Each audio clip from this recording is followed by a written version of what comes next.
বিশ্বাসী হও, তাহলে তোমাদের মধ্যে 9টা গুণাবলী থাকা চাই। সেপাঙের ভাইয়েরা আওয়াজ করে বলেন তো, কয়টা গুণাবলী? 1 নাম্বার গুণ হচ্ছে, তোমরা যদি বিশ্বাসী হও, তোমাদের প্রথম গুণ হচ্ছে আত্তাইবুন। প্রথম গুণ কি?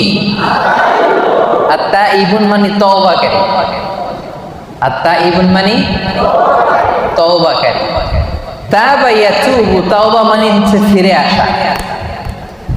তাবা ইয়াতুবু মানে to go, to return back to your Lord, রবের দিকে ফিরে যাওয়া। আমরা যদি ভুল করি, আমরা কার দিকে ফিরে যাই?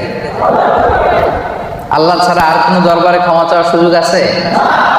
ক্ষমা চাইতে হইলে, পাইতে হইলে একটাই দরবার আমাদের। দরবারটা কার? নাকি খাজা বাবার দরবার? নাকি ল্যাংটা বাবা, অমুক বাবা, তমুক